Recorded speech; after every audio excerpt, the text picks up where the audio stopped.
says your cooking has to be perfect? Well, whoever it is, stop listening to them.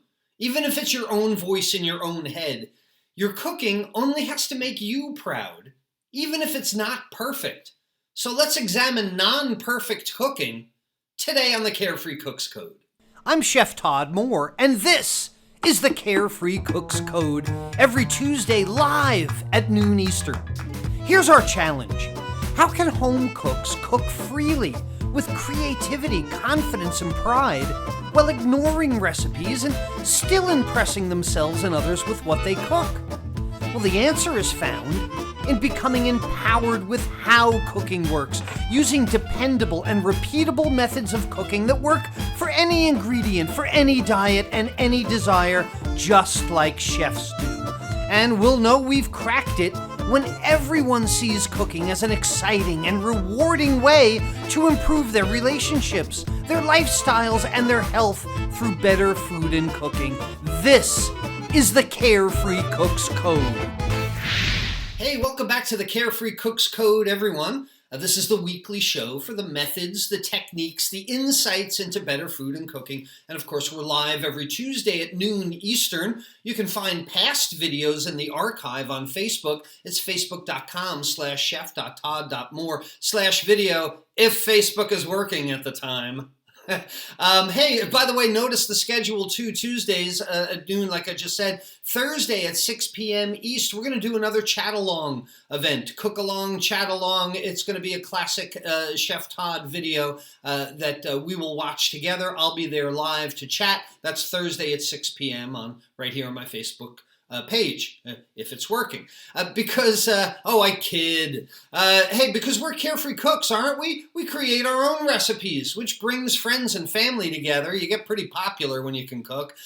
You learn every time you cook. You wind up creating a style that's all your own because you practice pro methods, and ultimately you wind up loving cooking. That's what I want. I want you to love creating your own stuff. And it's another Tuesday where we're going to take even more steps toward cracking that Carefree Cook's Code. It's one of those important milestones in being proud of your cooking, even if it's not perfect, even if it doesn't look like the photo in the magazine, even if it doesn't come out exactly like the celebrity chef is showing you on TV, you can be proud of it. Right? You're being set up here. It is the big lie. You need to embrace your non-perfect cooking because it will put you closer to eventually where you want to be. But we're going to talk about that today, right? I've already given you the punchline, but we'll go deep. It'll be a lot of fun. First, I've got a true or false for you today. True or false, tell me salted water will boil more quickly than fresh water. Is that statement true or false? Do you salt your water because it will boil more quickly? True or false? In the comment section below, please. All right, like I was saying, there's a big lie going around, and we're going to put an end to it today. The big lie is that your cooking has to be perfect. You're being set up for this time and time again. Your cooking does not need to be perfect. It needs to be delicious to you, and it needs to make you happy and proud. That's pretty much about it. Cooking is an art form, and since it's an art form, it can be judged like art, subjectively. What's great art to one person is garbage to another person. I don't know, but there's somewhere in between. So where does this idea that perfect cooking is the only worthwhile cooking, where does this come from? I know exactly where it comes from. And it jumped right off the TV screen at me recently. And that's why we're talking about all this today, because I was ticked off at first. I was just like, I can't believe they're doing this to people. They continue to do this to people. I'm okay now. All right, I've taken a few deep breaths, a little bit of meditation, but I was watching the food TV. There you go. I normally don't do that. If you want to know how to tick off Chef Todd, make them watch the food TV. And I don't watch much of the food TV because so much of it is competition. And I don't think the cooking should be a competition. I don't think people should be eliminated from the kitchen. I don't think the kitchen should be a pressure cooker, right? I don't think anyone should feel like crying because they've been eliminated from the kitchen. I mean, It's incredible. Ironically, food TV that you think is helping you learn how to cook is mean. Food TV is really mean when it comes to cooking, and food TV can be really wrong about cooking too. Remember, it's there for entertainment. It's not there for instruction. So, I saw another example of this just a few days ago. They're continuing this one big lie, and they're putting this unneeded pressure on you. And I saw it again. They love this little trick, and they do it so much. They do it so often, and if you watch really closely, you'll see they do it on almost every TV cooking show. No matter if it's the classic Stand and Stir, like Julia Child, if it's America's Worst Cooks, it's America's Best Cooks, it's Chopped Iron Kitchen, Cooking with Somebody I never freaking heard of before, whatever shows they're putting on you, they're all giving you the big lie. But I'll tell you what, I'm not going to do it. You won't see me tell this lie. And I've been teaching online since 2008. I got about 1,000 videos. I have dozens of online courses, and I've never pulled this cheap trick on you, and I never will. So, the cheap trick is, well, before I tell you this, do you want to know whose fault it is? Do you want to know who set me off this whole thing? That's right. It's Valerie Bertinelli. She's the one. She's the one who has totally set me off. Now, I'm kind of kidding. It's not Valerie's fault. I love Valerie Bertinelli. National treasure. And I'm not here to pick on Valerie today. When I was about 16 years old, I really loved Valerie Bertinelli. But that's another story. She was so cute, right? So much fun. And she was married to Eddie Van Halen. I mean, come on. How cool is that? I loved his hair, too. If there's a rock and roll heaven, huh, folks? They got a hell of a band. So anyway, I'm flipping through the channels, and I come across Valerie's cooking show. And again, I love Valerie Bertinelli. None of this is her fault. It's the whole food TV thing. She's making a ribeye steak with risole potatoes. Now, risole potatoes are whole, small, little white potatoes. They're steamed or simmered and then sautéed in butter and fresh herbs and things like that. Valerie used half a stick of butter. Half a stick of butter, right? But that's a soapbox for another time for Chef Todd. But what I saw her do is the big lie. What I saw her do is what I see on so many other food entertainment shows. They fake it for the camera. It's not Valerie's fault. This is all done in editing afterward, but this is what the TV producers made her do. I'm watching this show, and she said she was going to heat up her cast iron skillet in the oven at 450 degrees Fahrenheit. 232 degrees Celsius or so. So she takes this brand new cast iron pan, probably from a sponsor. She puts it in the oven. She stirs the potatoes around. She talks a little bit more. Did I mention she used half a stick of butter? And then she comes back to the pan in the oven. She takes the pan out. She pours olive oil all in the pan. Nothing.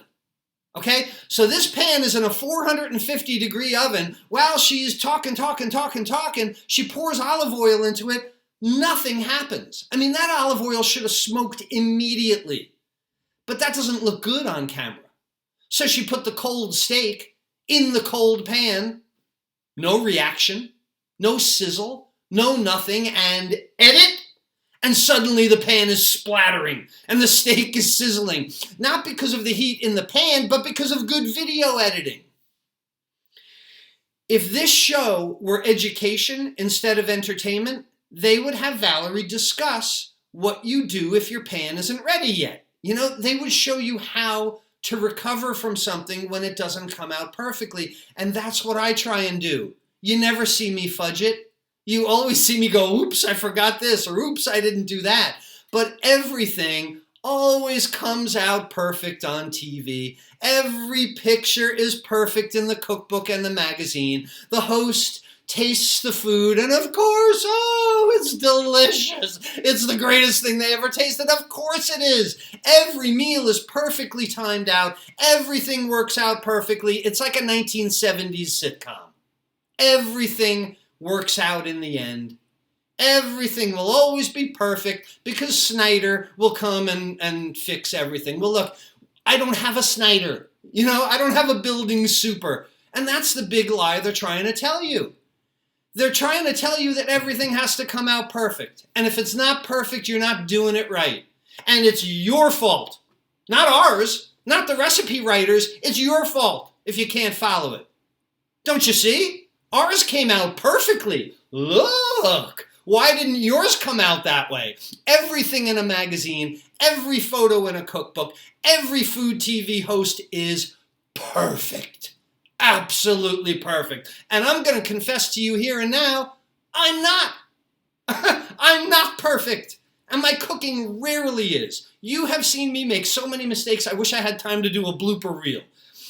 But the thing is, I'm about learning, not about entertaining. I always think there's something new I can learn from a mistake and then make it better the next time. This is where the gold is. And this is what they don't give you. They don't give you the learning by mistakes. I suspect, just a guess, that your cooking isn't perfect. You know, so it's hard to identify with Valerie. What goes on in our kitchens doesn't have to be perfect. And if your appearance expectations are coming from a fashion magazine and your cooking expectations are coming from a TV show, you are always going to be disappointed. Always.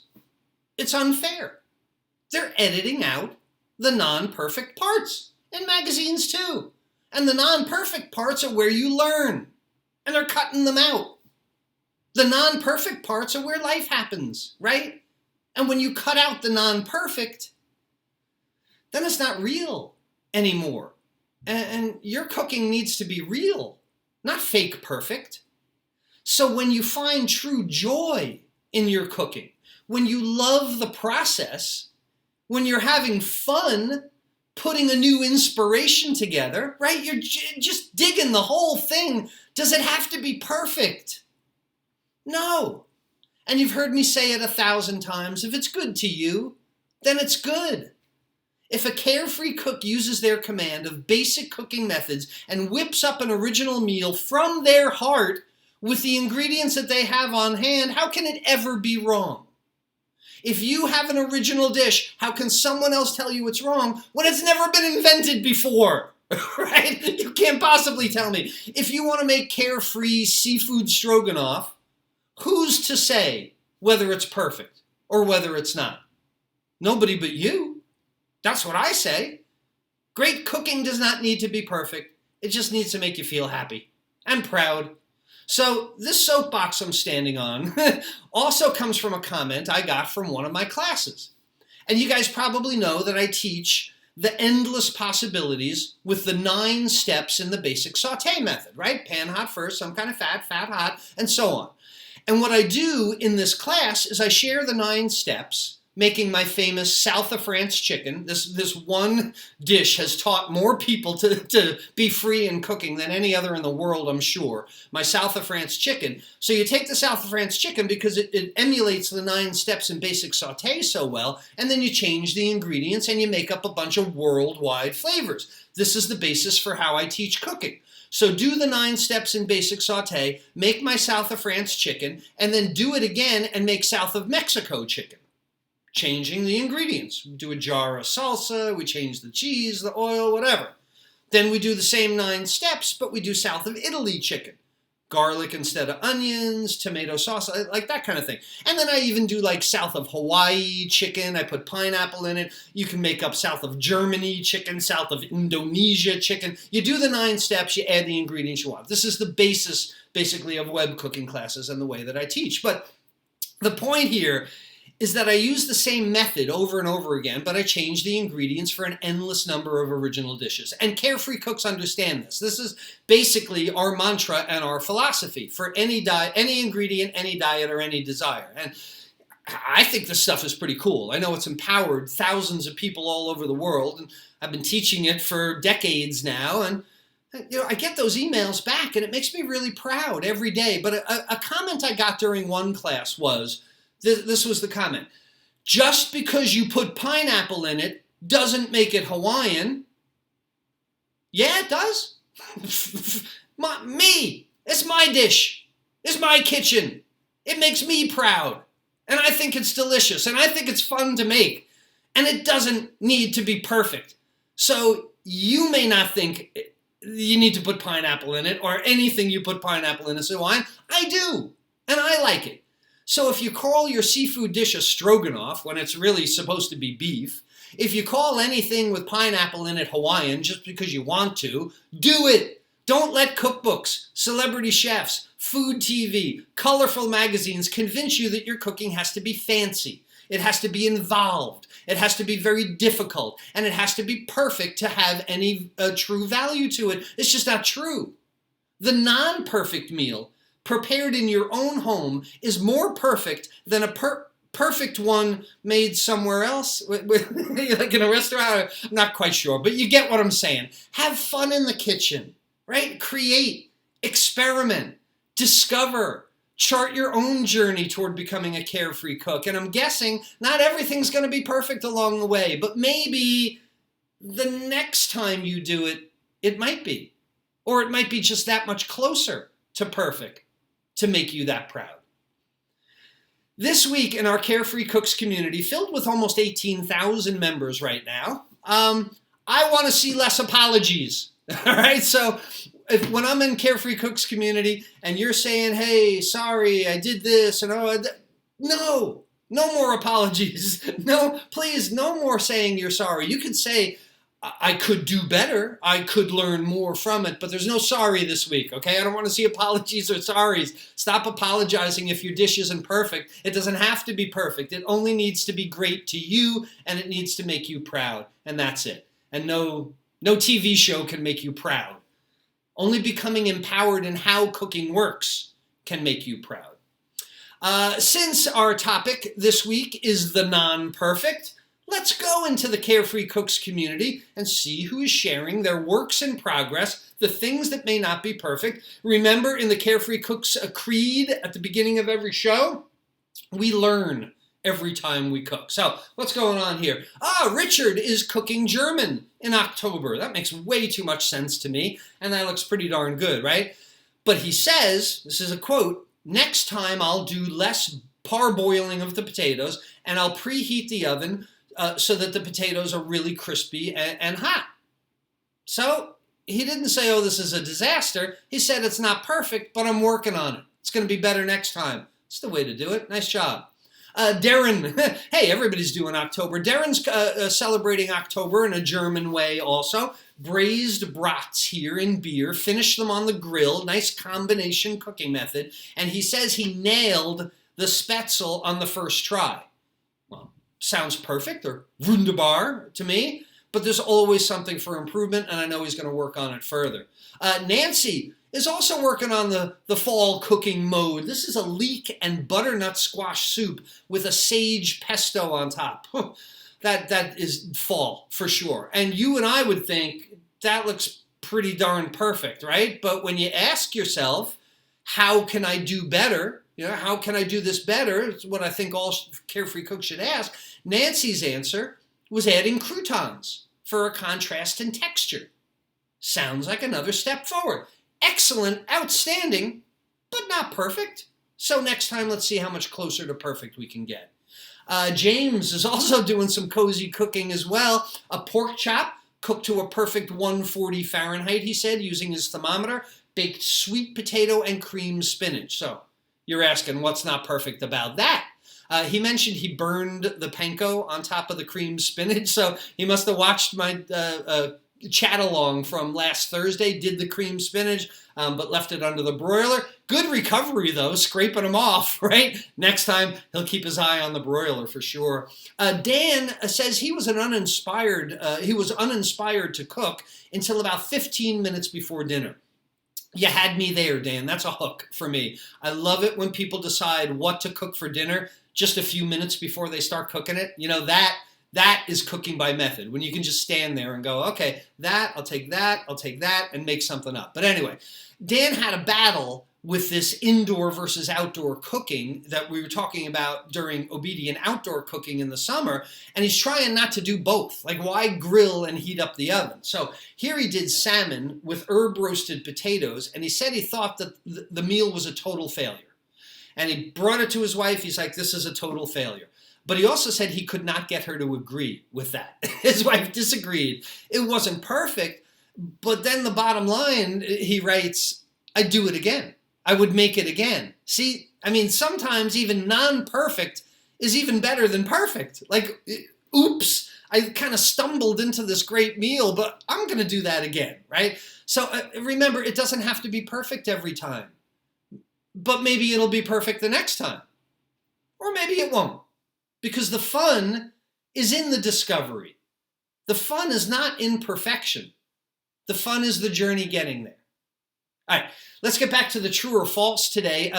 Do you think your water boils more quickly because you add salt to it? Not unless you add a whole lot of salt. Okay, so a tablespoon of salt in a gallon of water is not going to do anything, and it's not going to flavor anything either. You would need about 12 ounces of salt per gallon of water to bring it up about 5 degrees Fahrenheit. So yeah, it's another thing that these recipes, cookbooks, and TV shows are telling you. It's just ineffective. And another experiment that you can do in your own home. Take a measured amount of water in 2 pans, put salt in one of them, non-salt in the other, or same burner. If you want consistent stopwatch, do the experiment. You can figure out that a tablespoon of salt is not doing much for you. Look, if you know someone who thinks their cooking needs to be absolutely perfect to warrant cooking at all, get them out of that mindset, please. Tell them to stop watching the food TV. And please like and share this video so they can relax and cook with creativity, confidence, and pride like we do. Hey, have you changed your cooking for fall yet? You might not even know that you need to change your cooking with the seasons, but how do you change your cooking for fall? Well, you might be missing out on some of the nutrition of fall foods. You might be ignoring the unique and exciting ingredients of fall as well. And that's why I've created this free online class to help you transition your cooking smoothly from summer to fall. It's called Fall Cooking is Cozy, and it outlines my 3 surprising changes that I make in my kitchen to enrich my cooking for fall. If you go to webcookingclasses.com/cozy, you can hold your spot in one of the upcoming classes. Hey, thanks for being with me on another Tuesday. More steps toward cracking that Carefree Cooks Code. This is Chef Todd Moore reminding you that your cooking doesn't have to be perfect, but there is a method to your cooking success. Bye, everyone.